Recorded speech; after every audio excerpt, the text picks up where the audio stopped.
Salam à toutes et tous. Dans cette vidéo, nous allons présenter Allah, le Rabb, éducateur dans les Samawat, versus le Ilah dans le Sama.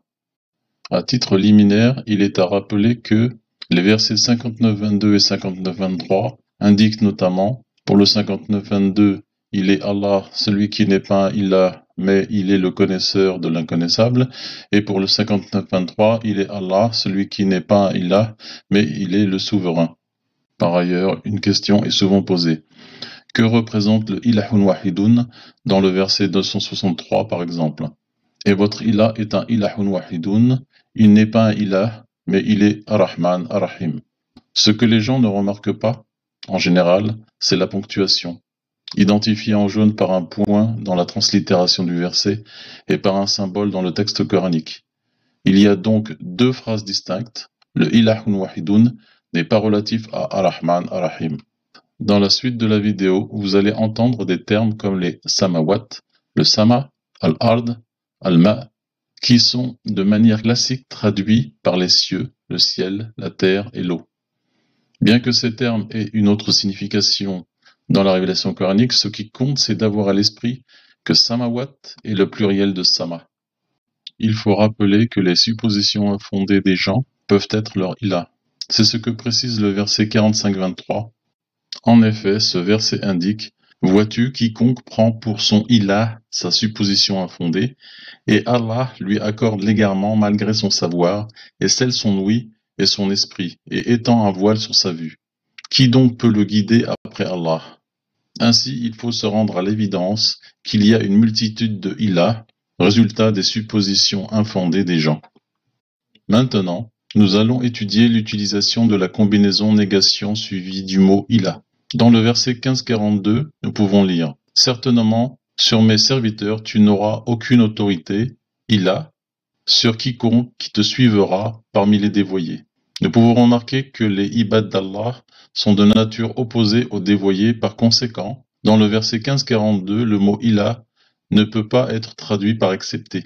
Ainsi, ce verset se traduit comme suit. « Certainement, sur mes serviteurs, tu n'auras aucune autorité, mais sur quiconque qui te suivra parmi les dévoyés. » Cela confirme l'utilisation de la combinaison négation suivie du mot Ilah dans le verset 59-23, qui indique « Il est Allah, celui qui n'est pas un Ilah, mais il est le souverain. » Par ailleurs, nous allons constater comment est qualifié le Créateur, Allah, dans les Samawat. Les versets 6.1, 6.3 et 6.4 précisent notamment « Alhamdulillah, celui qui a formé les Samawat et Al-Ard, puis les nieurs donnent des égaux à leur Rabb. Et il est Allah dans les Samawat et dans Al-Ard, et il ne leur vient aucun des signes d'entre les signes de leur Rabb sans qu'ils ne s'en détournent.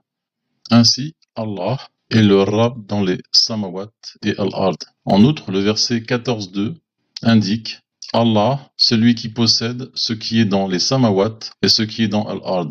Et le 25.2, celui qui possède la souveraineté des Samawat et Al-Ard.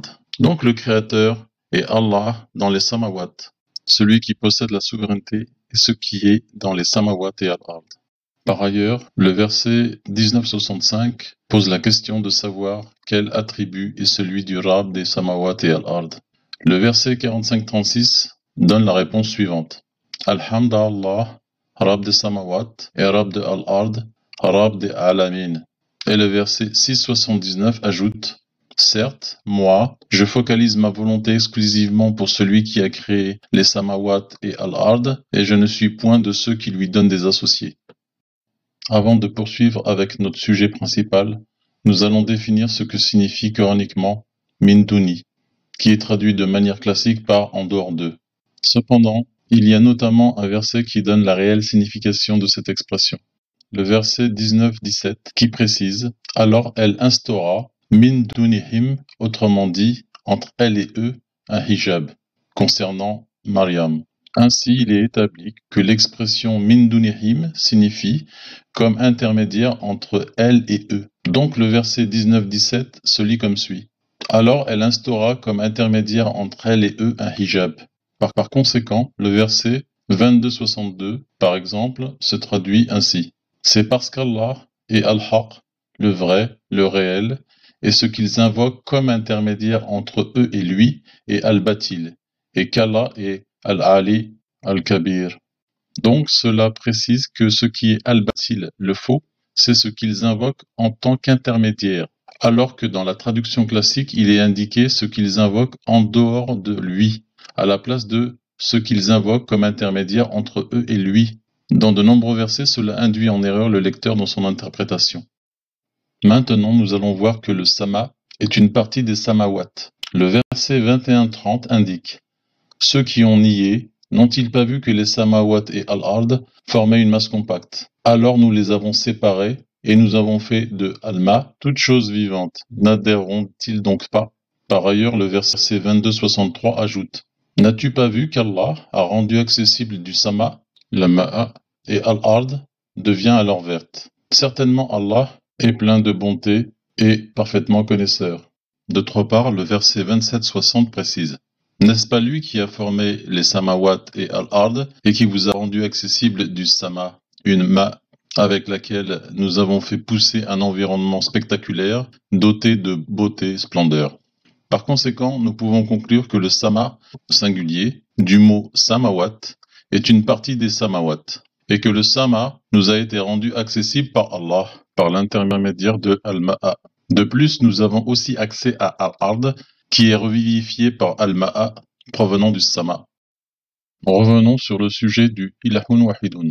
Le verset 43-84 indique « Et il est celui qui est dans le sama un ilah, et dans Al-Ard un ilah, et il est Al-Hakim Al-Alim. » Tout d'abord, il est à noter que le Ilahun Wahidun est seulement un ilah dans le sama et Al-Ard, et non dans tous les samawat et Al-Ard. Par conséquent, le premier Huwa ne fait pas référence à Allah. Par ailleurs, je vous ai repéré en jaune une ponctuation. Ici, les traducteurs utilisent soit un point virgule. Ainsi, le deuxième Huwa, traduit par il est, a pour référence Al-Hakim Al-Alim. Et comme nous sommes en présence de deux propositions séparées par une ponctuation, le premier Huwa ne fait pas référence à Al-Hakim, mais à une autre référence. Il ne s'agit pas d'un qui, mais d'un quoi. C'est la raison pour laquelle le Ilahun Wahidun est seulement ilah dans le sama et non dans les samawat. Il ne s'agit pas d'Allah qui lui a la souveraineté dans les samawat et al-ard. De plus, le verset 22-70 indique « Ne sais-tu pas qu'Allah sait ce qu'il y a dans le sama et al-ard? Certes, tout cela est dans un kitab. » Ainsi, le Ilahun Wahidun est dans un kitab. Et Allah sait tout ce qu'il y a dans le sama et al-ard. En effet, les versets 6.1, 6.3 et 6.4 rappellent que Allah est le Rab des samawat et al-ard. De surcroît, après la ponctuation du verset 43-84, c'est Allah qui est qualifié par les attributs Al-Hakim, Al-Alim. Car le verset 43-85 précise celui qui possède la souveraineté des samawat et al-ard. Or, celui qui possède la souveraineté des samawat et al-ard, c'est Allah. C'est ce qu'indique le verset 43-85 et qui est confirmé par le 48-14, dans lequel il est écrit « Et à Allah la souveraineté des samawat et al-ard ». Conclusion, Allah, qui est le Rab des samawat, n'est pas le Ilahun Wahidun du sama. En résumé, nous avons vu que les versets 59-22 et 59-23 se traduisent par, pour le 59-22, il est Allah, celui qui n'est pas Ilah, mais il est le connaisseur de l'inconnaissable. Et pour le 59-23, il est Allah, celui qui n'est pas Ilah, mais il est le souverain. Il faut noter que dans ces versets, Alladhi, autrement dit celui qui, est un pronom relatif dont la référence est Allah. Par conséquent, celui qui est le sujet d'un verbe, avec une négation qui correspond au ne pas du français. De plus, il faut noter que Allah est le Rab des samawat et al-ard et il y possède la souveraineté. Allah a créé et formé les samawat et al-ard. Allah possède ce qui est dans les samawat et ce qui est dans al-ard.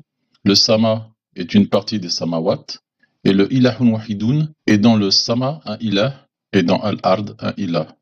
En conclusion, Allah qui est le Rab des samawat n'est pas le Ilahun Wahidun du sama. Allah n'est pas un ilah. Pour votre information, j'ai déjà montré dans la vidéo Al-Islam, partie 1/3, que selon la révélation coranique, Al-Alamin sont ceux ou celles qui ont intégré les signes d'Allah, leur Rab éducateur. En outre, il faut rappeler que la plupart des Annas associent à Allah. Et dans le chapitre 114 de la révélation coranique, il n'est pas fait mention du Rab des Alamin, mais du Rab des Annas. Or, notre Rab est celui indiqué dans le verset 1-2 qui précise « Alhamdulillah, Rab des Alamin ». De plus, dans le 45-36, il est indiqué « Alhamdulillah, Rab des Samawat, et Rab de Al-Ard, et Rab des Alamin ».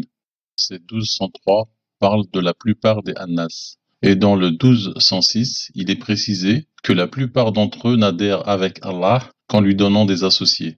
Par ailleurs, le verset 114.1 précise « Déclare, je cherche protection à l'égard du Rab des Annas ». Dans la révélation coranique, la particule bi, qui représente soit une préposition, soit un adverbe, peut signifier avec, par, envers, à l'égard d'eux, au sujet d'eux. Il faut noter que le chapitre 114 ne parle pas du Rab des Alamin et par voie de conséquence d'Allah. Le Ilah du verset 114.3 n'est ni le Ilahun Wahidun ni Allah. Il faut rappeler que le verset 231 précise que Ibrahim déclara « Je prête allégeance au Rab des Alamin. En ce qui me concerne, j'ai fait de même. » Dans le verset 26-77, Ibrahim déclare « Ils sont tous pour moi des ennemis sauf le Rab des Alamin. » Par ailleurs, pour désigner le Rab des Alamin par des équivalents, il faut se baser sur les versets explicites comme le verset 45-36, dans lequel il est aussi désigné par le Rab des Samawat ou le Rab des Al-Ard.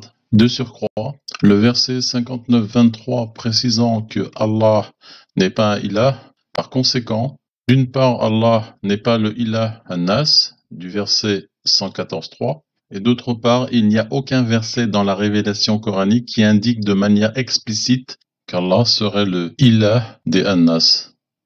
En guise de rappel, nous allons établir la signification coranique de Sadaqa, de la racine Sad, Dal, Qaf, à l'aide des versets 75-31 et 75-32. Nous pouvons remarquer une symétrie entre les deux versets. En effet, Sadaqa est l'antonyme de Kadhab, qui signifie a démenti, et Salah est l'antonyme de Tawalla, qui signifie s'est détourné. Par conséquent, Sadaqa signifie à confirmer et Salah s'est engagé. Par ailleurs, concernant la signification de Al-Haq, de la racine Ha, Qaf, Qaf, nous pouvons prendre le verset 36-7 qui indique « En effet, la parole contre la plupart d'entre eux s'est réalisée, Haqqa, s'est concrétisée. Ils n'adhéreront donc pas. » Par conséquent, Al-Haq signifie la réalité, le vrai, le réel. Et le verset 2.42 commande « Et ne couvrez pas Al-Haq, le vrai, la réalité, avec le faux Al-Batil. Ne dissimulez pas sciemment Al-Haq. » Pour finir, nous rappelons les versets 37-34 et 37-35. Certainement, c'est ainsi que nous traitons avec les mujrimin. En effet, quand on leur disait « Il n'est pas un ilah, mais Allah », ils devenaient arrogants et iniques. Ceci termine la présentation. À une prochaine vidéo de cette série. Salam à toutes et à tous.